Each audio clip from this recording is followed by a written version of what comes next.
So to start things off, I'm going to give just a quick overview of sustainability concepts, share some local examples, and then give a summary of what's happening on the sustainability front when it comes to our state and at the agency level. So many of you in the room have probably seen this diagram before. When someone says sustainability, what do they mean? Well, you might have heard of the 3 E's: environment, economy, and equity. And I should mention that for those of you who might not know, the theme for Public Health Week is around equity and health equity. And so this talk will be definitely focusing on that top sphere there. Another way you may have heard it explained are the 3 P's: planet, prosperity, and people. Or maybe you've heard reference to the triple bottom line. This, the basic concept is basically that sustainability is really supported by these 3 spheres: the economic sphere, the ecological sphere, and the social sphere. And it's this social sphere where we see equity at the center that is often the least understood or put into practice when it comes to sort of sustainability planners and practitioners. In most cases, it's not due to a lack of interest or evaluation, but more a lack of training or competency or just understanding of how to put it into practical application. And so I think this is really where we as public health practitioners who are here in the public health division and in our partnerships can have a lot to still offer. In fact, in some of these definitions or diagrams, it's community health is really what defines this sphere. It's what it looks like when we talk about social sustainability, and it's how we can start to really get at measuring it. Human well-being, equity, civic inclusion, and engagement are all central to social sustainability. And we see this at the international level when we look at the UN Sustainable Development Goals. Here are the first 3: no poverty, 0 hunger, good health, and well-being. And if you continue on, what's 4, 5, 6? Quality education, gender equality, clean water. So you can see that a lot of these sustainable development goals are very aligned with public health goals. And even still, reduced inequalities, peace, justice, and strong institutions, partnerships for the goals, these all fall within that social sphere. And they really kind of align with where public health is moving. And today we really want to focus on this partnerships piece. So going from the global, zooming in to right here in Portland, here's an example of what's happening on the sustainability front. At the Portland State University, we have the Institute for Sustainable Solutions. And in here, the Sustainable Solutions Institute has really prioritized building climate resilient cities, healthy neighborhoods, ensuring clean air and water, sustainable housing and transportation, increasing access and reducing pollution. And so they're training a whole new workforce that's going to be entering into jobs not unlike ours.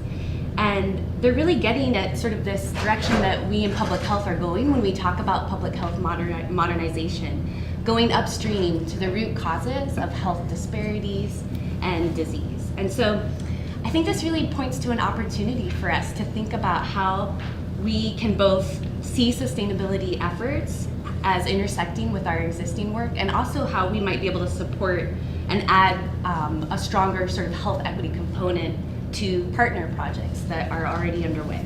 A lot of us have probably heard of this health in all policies, where we're bringing the health data and health information to policy discussions that we may not be in the lead on. Oh, that's automatically advancing. But we're making sure that decision makers have that information, and that's part of what they're considering as they move forward with choices, that they understand the health benefits or health burdens that come along with those decisions. Building a culture of health is another one where we're really trying to make it so that eventually it's not just public health people, that are relied on to bring that information, but really that there's an underlying culture that understands the social and environmental determinants of health, and that the underlying values and cultures of our institutions that do make policy decisions, land use, economic development, investments are seeking that healthy choice, and that the healthy option is also economically and environmentally sustainable. So finding those sweet spots. That kind of gets to the collective impact model that you're probably all familiar with too, where we're working with our partners to find where it all intersects. Where can we find the work that will leverage and really push forward projects that already have momentum, but we can lend that health equity voice to. So I just pulled out the 5 elements of the health in all policies approach. And I'll just quickly kind of walk through these, because I think this gets to like, okay, so what does this actually look like or mean? What's the practical application? And so part of it is getting at the table or building those partnerships with other sectors. And then when we get there, it's promoting in health and equity and however we're able to. So like Dave said, it's lending that health data when we have that information, or other sort of key messages that are based in the evidence. We're providing maybe case studies or success stories, or sharing best practices, and not just best practices for the strategies or the policies, but also the process by which they come to fruition or become adopted. And that really gets to the next couple of rounds, supporting cross-sector collaboration and maybe investing a little bit more time in partnership development than we have in the past. We're also stretched and at capacity, but I think what a lot of this is pointing to is that we really need to prioritize that relationship building and be willing to take a little bit of our time to explore or experiment, even when there isn't that evidence-based approach. That when we find a place where we can have those co-benefits, where all those spheres come together, and we've got the healthy communities piece kind of tucked into these other initiatives, that provides that potential for the biggest collective impact.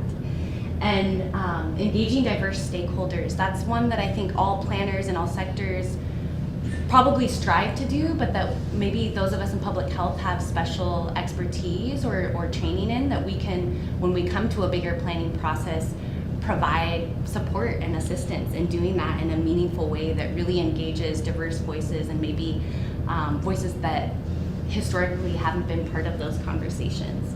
And then finally, identifying and implementing structural or process change. So not just speaking to health, and not just getting other community partners to the table, but when changes are identified, or when problems are identified, or when there's sort of an identification of a policy change or systems change that needs to occur, that we're able to help facilitate that in happening. So I'll just skip through this. I like this graphic that we use, which is just basically showing the social and environmental determinants of health, and that there's really value in partnering across sectors. So now I'd like to jump to the state level.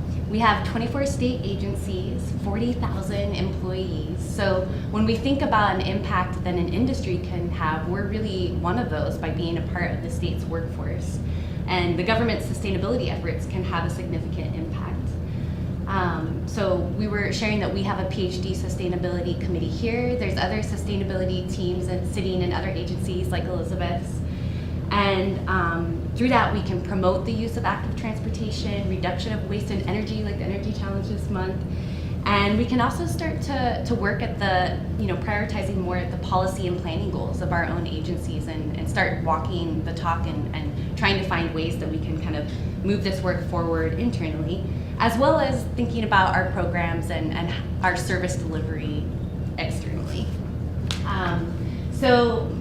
Some of you might know that we do have a state sustainability program now. It's sort of been renewed for a while. It didn't really exist, but we now have a sustainability officer who sits in the Department of Administrative Services, Dave Wortman.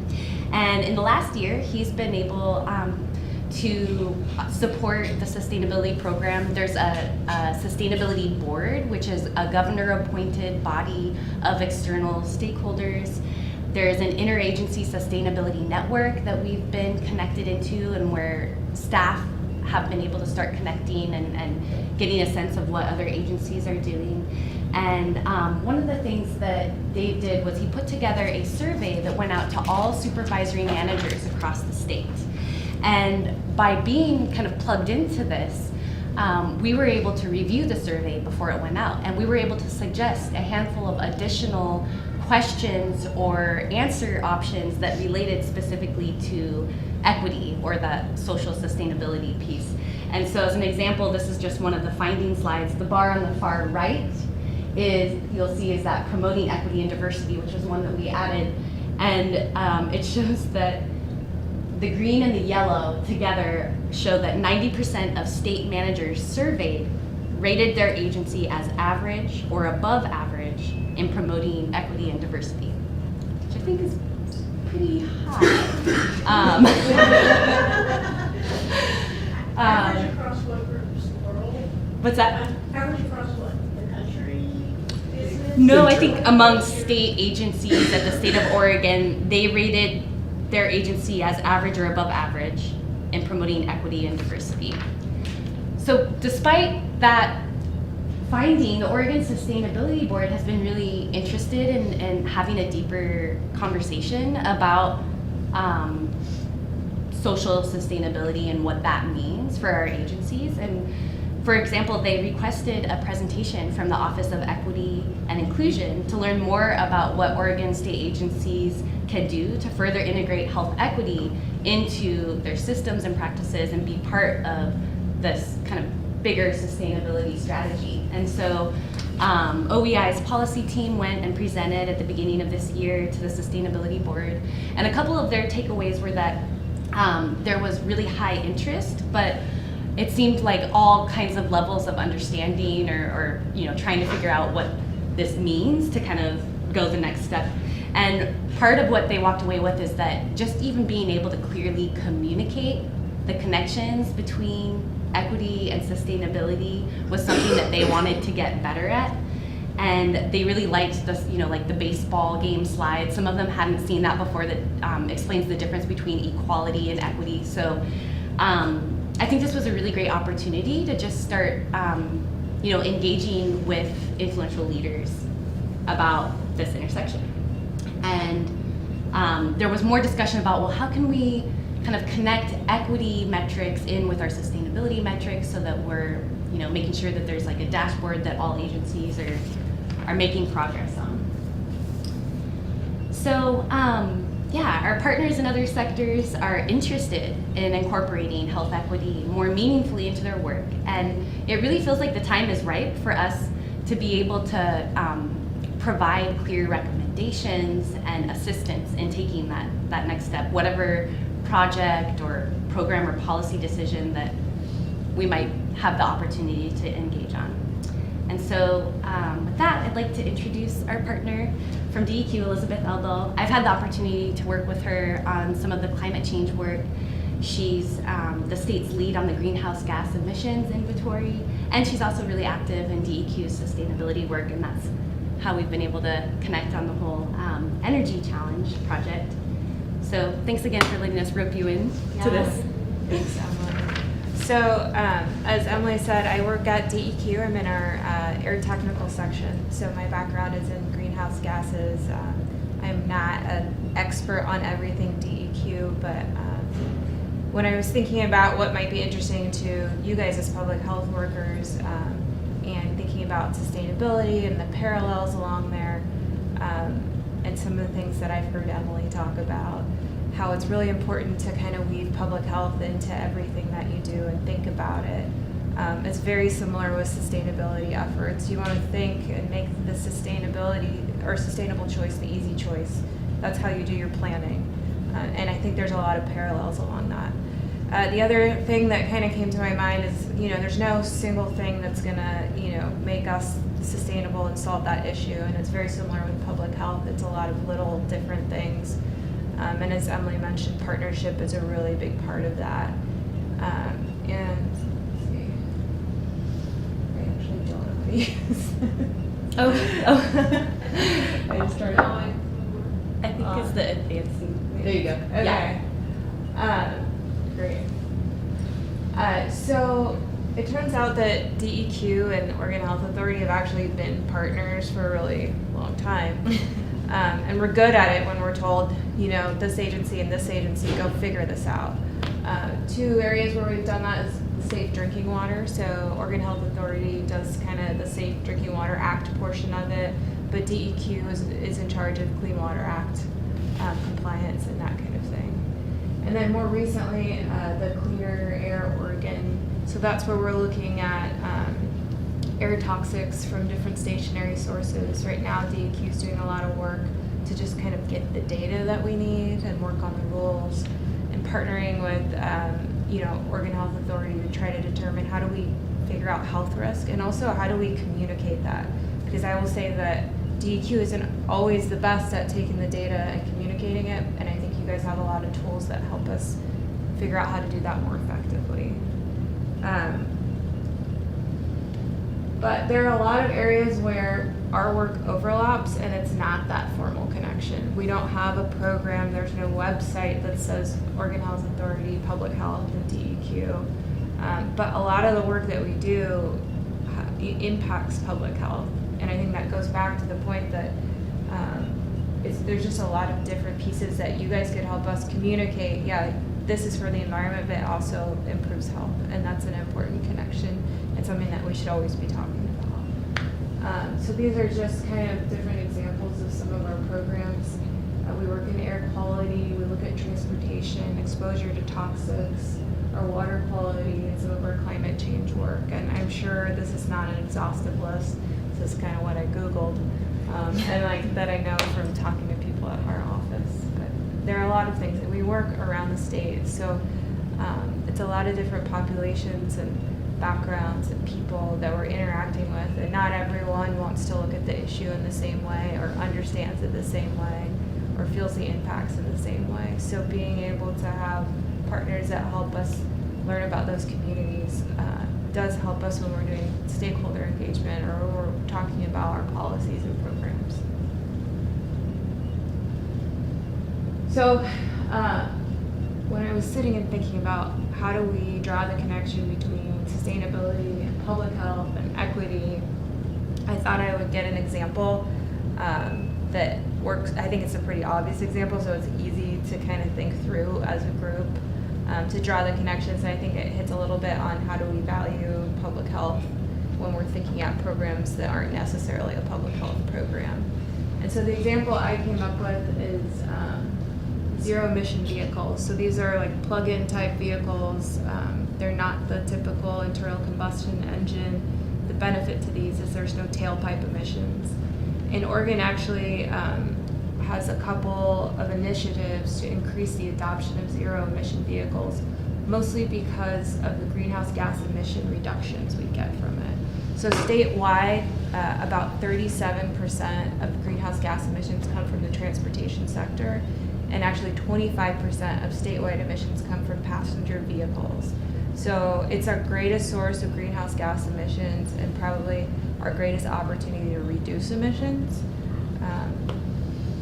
And zero emission vehicles, although you're not getting the combustion actually at the vehicle, it's happening where the power is generated. When we kind of partner policies in electricity generation with our transportation policies, if we clean up the grid, then we also get rid of these tailpipe emissions. We make a lot of advancements in terms of climate change.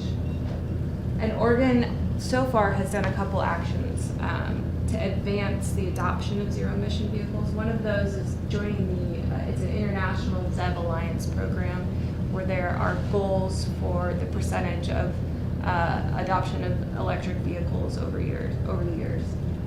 The multi-state ZEV action plan is actually a U.S. initiative with a couple other states that looked at barriers to ZEV adoption and is working towards kind of breaking those barriers down. A lot of it has to do with education and exposing people to just kind of a different type of getting around and getting comfortable with the idea of plugging your car in instead of going to the pump. So.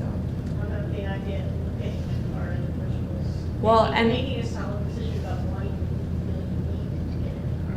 That's the easy one. Yeah, and I think actually you bring up a really important point when you talk about transportation, because passenger vehicles are not the answer. Everyone having their own car is not the answer. And it's actually not maybe the most equitable, and maybe it's not, you know, if we could have better public transportation or more access to it, you know, those kinds of solutions should be partnered with something like this. This is not the silver bullet, right? But in terms of passenger vehicle solutions, this is kind of how I'm framing the conversation for what we're looking at. Is that fair? Okay. Yes. Okay. And then the last piece, this is kind of new. It came out of the 2017 transportation package, and it's a vehicle emission rebate program for ZEBs that DEQ was tasked to work on and is currently in the process of developing the program and doing a rulemaking. So with that in mind, before I jump to my next slide, why would we be talking about ZEBs and public health? Any thoughts?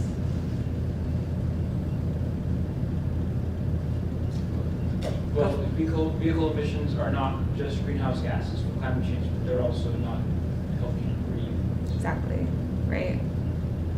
So this is a study of the same U.S. ZEB Alliance groups on the benefits of adopting zero-emission vehicles. Not only, so the top portion is it's all in billions of dollars, is the climate benefits, but the bottom portion in red are actually the health benefits. And there's a tremendous amount of benefit to health when you're getting rid of all of these vehicle exhaust emissions.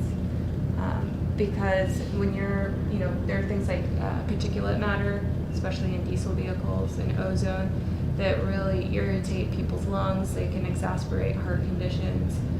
So in partnership, when you're saying, okay, we want ZEBs to reduce greenhouse gas emissions, well, you know what? We also want them to reduce local air pollutants, because that's really important to health. And we get quite a bit more benefit when you look at it, especially initially.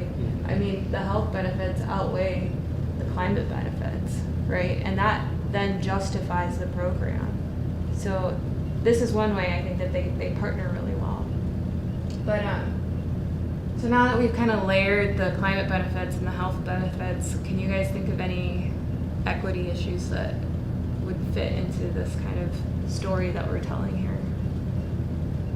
I mean, how much of the new ZEB?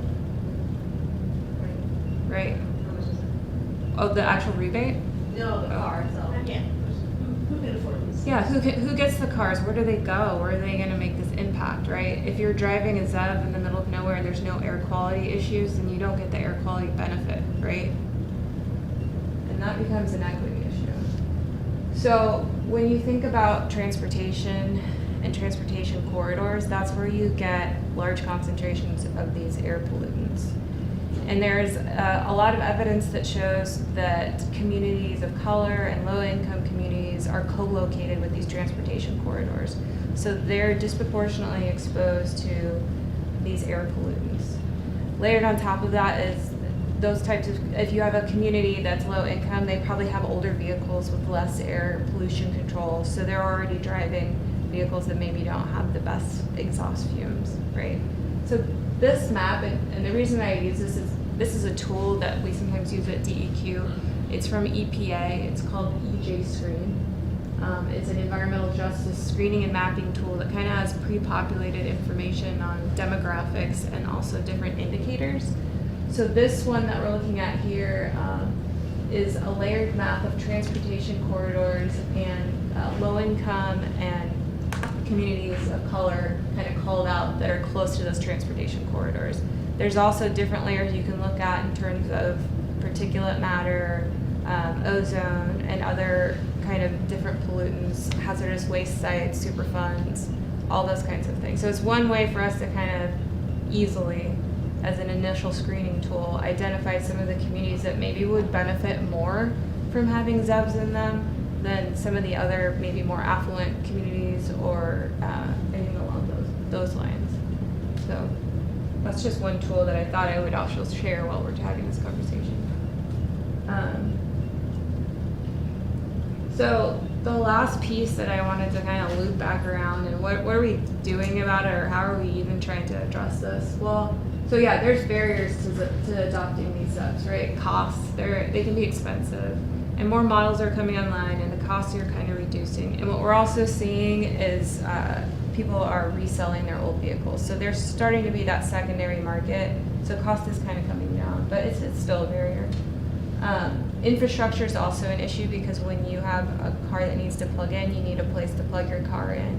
And this is particularly challenging for low-income communities if you don't own your home or you live in a multifamily residence, so you can't, or maybe you don't want to invest in a charger. And the majority of people that own zero-emission vehicles or plug-ins are charging at home because that's the most convenient place.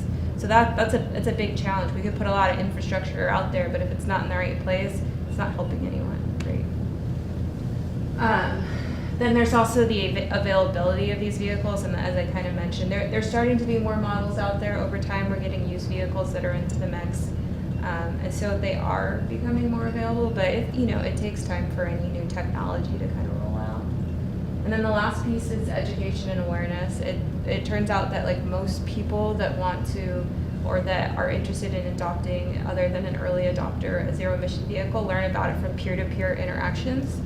So if the costs are really high and it's just those affluent peer-to-peer interactions that are happening, those are the people that are adopting the zero-emission vehicle. So as costs drop and more lower, moderate income people start getting exposed and start having those interactions, hopefully it will become something that's a little easier and more available to everyone. So as we're working through our zero-emission vehicle rebate program, there are actually two components to it. There's a standard rebate, and this is for the purchase of lease of any new or used electric vehicle, and it ranges depending on kind of the battery capacity of your car from about $750 to I think it's $2,500.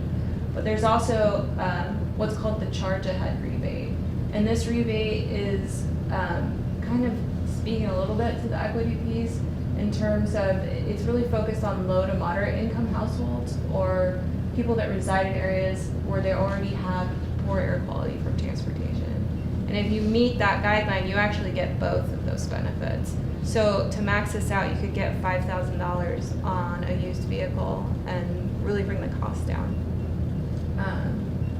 And I think it's not a perfect solution, but it is kind of helping us make this a little bit more accessible to different types of communities.